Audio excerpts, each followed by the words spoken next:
Welcome to another day of Aether. This is the last day of light season for this week. We have Dante 93. I wonder, because I like to, when I sometimes make emails or new accounts or stuff, I like to put my birth year at the end. And I don't know why that's a thing. And I'm pretty sure that's what he did here as well. I go 91, because of course. But I don't know, it feels like a dead giveaway. I wonder if we should stop doing that, because it's doxing ourselves.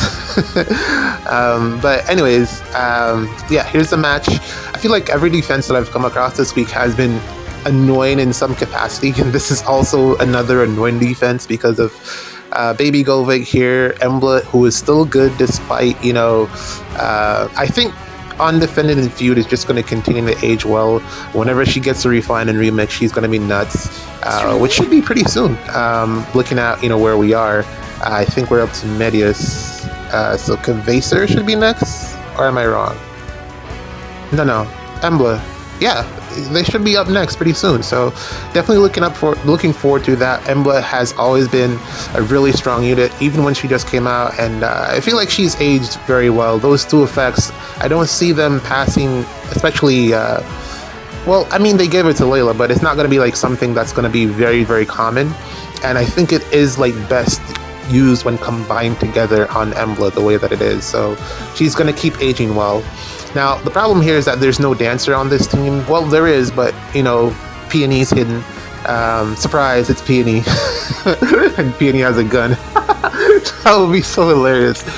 Someone should, make an art of that. Surprise, Peony popping out with a gun. That would be funny. I don't know. Whatever.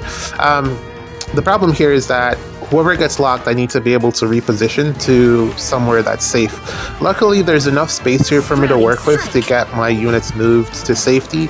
Again, no full back row. Again, if you're just not doing it right, you're going to lose. You need the space, which is my surprise that they made the summoning circle a structure that did not take up space. So kudos to IS for doing that. But yeah, I feel like I have enough space to get everyone out of the way. Ashe is not needed. She hasn't done anything all week, really. Well, lies. She gave some stats yesterday that allowed the kid to get the kill, so I probably should credit her for that. So Ashe has done one thing this week, which is good enough, I guess. She's going to go back on the bench after this. And all that's left is to just tank from here out of Embla's range, which is really the most important thing, because I do need the set of support.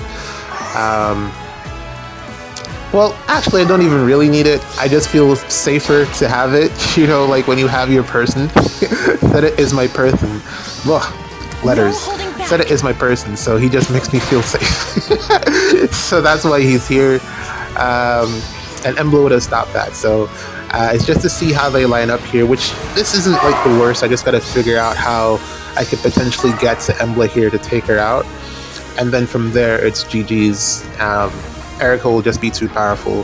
Who has gained in value, I feel, because of how important Null Sea Echo is. And I'm pretty sure that Tree Man's effect is eventually going to be on some other unit. I don't think that's going to be a thing specific to him. Well, really what makes it so bad is the assigned decoy. I think that might be on him specifically. I don't think Soren's version is going to do the same thing. I think Soren will have... I feel like those are going to be unit exclusive things. The Flash, however, I feel like that's always going to be meta. So Eirika will always have value there.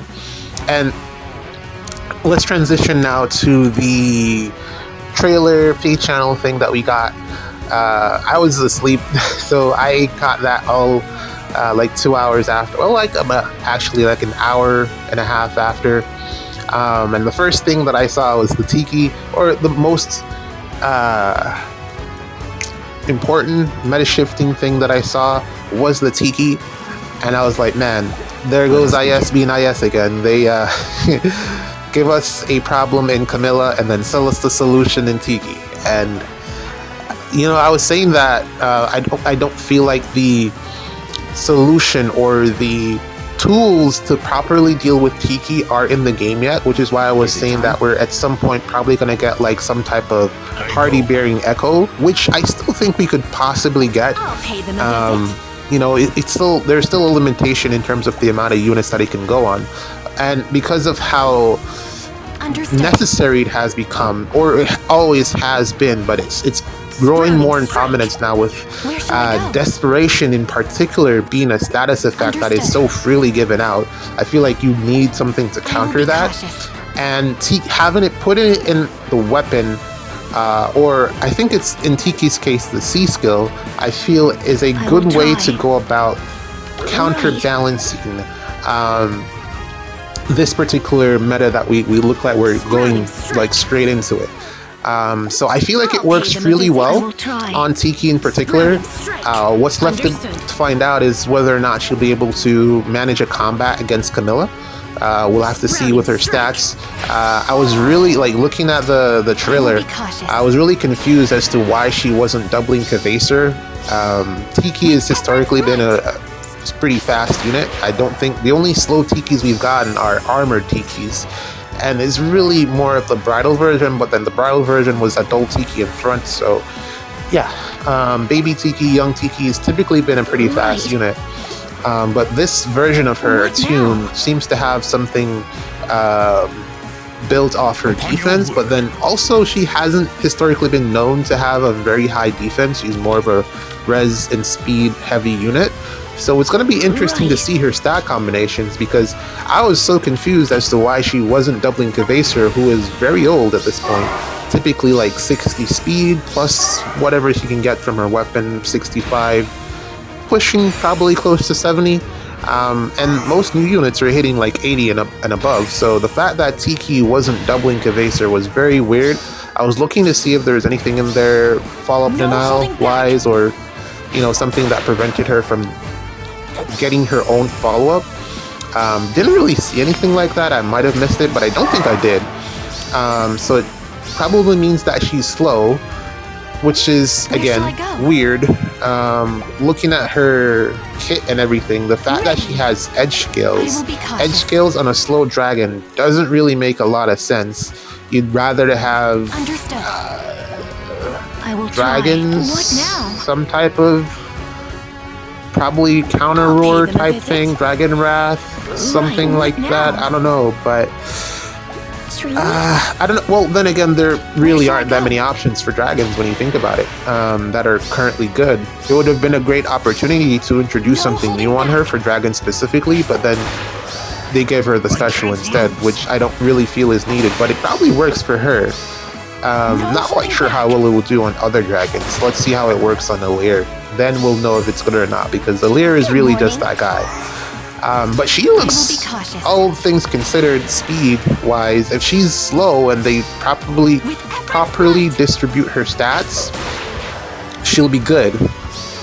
But I don't think they're going to do that. I think she's going to have some type of mixed bulk, which isn't great. Because if her speed isn't high enough, I think it's, like my estimation, I'm thinking she'll have like 30 to 40 speed, and then the rest will be dumped into defense and res. I also think she'll have a dump stat on attack, because typically Tiki doesn't have a very high attack either. So it's going to be interesting to see, really interesting to see her stat spread. But all things considered, I think she will at least be able to counter Camilla with the right support, which is good. I don't think she'll do very well into Eirika. You know, brave hits aside, if she's not doubling Eirika, she's not winning. And she would need both hits to take out Emblem Eirika. And also she's green, so that's not great for her. But that's fine. I mean, there's other matchups. I'm particularly happy that she's green. That's like the most important thing for me, or the most prominent thing. We needed another green attuned hero, and I feel like this is a good option. And it's okay if she's not fast, because I feel like all of the attuned heroes so far have been fast, unless they were armored. So having a slow attuned hero isn't the worst thing in the world. I think she's going to age very well.